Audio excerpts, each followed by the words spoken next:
این نورسون ختم کنندگان مؤسسه‌های تحصیلات میانه عمومی از شهرک هولبوگ ناحیه وسیع هستند. بعد یک سال برای ادای قرض شهروندی خدمت وطن مادر دعوت میشوند. با مقصد شناسایی با شرایط‌های خدمت به قسم حربی 13483 وزارت مدافع جمهوری تاجیکستان واقع در ناحیه وسیع آمدند. رهبریت قسم حربی همراه کمیسری حربی ناحیه وسیع در صحبت با نورسون ذکر نمودند که در صف‌های قوه‌های مسلح جمهوری تاجیکستان جوانان باننگ و ناموس صادقانه خدمت نموده ایستادند. خدمت به وطن مکتب مردانگی است. جوانمرد حقیقی همانی است که خدمت وطن مادر و صادقانه ادا نموده سر بلندانه نزد پدر و مادر برمیگردد.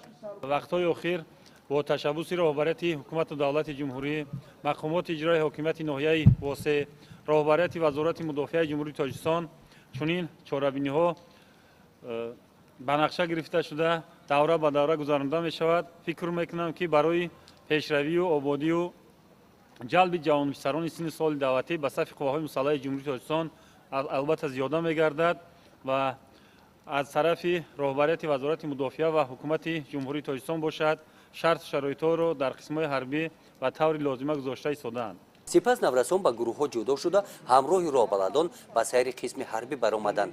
جای خواب سربازان را از نزدیک دیدند.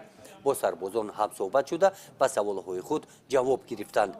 در داخل بینای جای خواب خانه فراغتی موجود می باشد. در اینجا سربازان وقتی خالگی با مطالعه کتاب مشغول شده صحبت و واخوری ها گذرانیده می شوند. دستاوردهای سربازان همینجا گذاشته شدند. از جای خواب سربازان نورسون تاثیرات زیاد برداشته سیر و گشت را ادامه دادند. اینجا خانه دیداربینی والدین می باشد. والدین هایی که از راههای دور برای عیادت فرزندان می آیند مدت معین همینجا زندگی می کنند.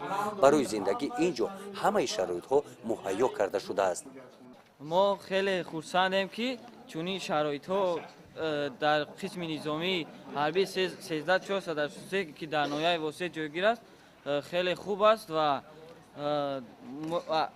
مقصد این چهاره‌بینی در آن بود که ما آمده جای زیستی عسکر بچه‌ها را دیده و بهره گیریم که در حقیقت چنین جایها هست و خرج هر یک شهروند تاجیکستان است که باید هر یک مکتبچه بعد از ختم مکتب و دانشگاه آمده خرج مادر یعنی خرج وطنش را ادا کند و خدمت را با سر بلند به اتمام رساند.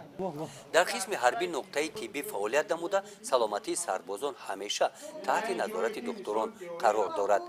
در این سیاحت نورسون از نقطه های مشغول قسم حربی دیدن نموده با آمادگی جنگی سربازان شناس گردیدند.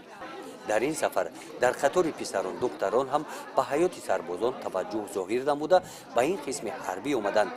قسمت نمایش یراق‌ها برای نورسون شوق‌آور بود. اینجا نامگوی گوناگون یراق‌ها را نورسون از نزدیک دیدند. همین گونه چهاره‌بینی‌ها مدت 3 روز ادامه یافته زیاده از 1300 نفر نورسون از قسم حربی دیدن نمودند. گزارش خواجه نظریف خدای نظر ظهروف از ناحیه واسع برای برنامه اطلاعاتی نوید.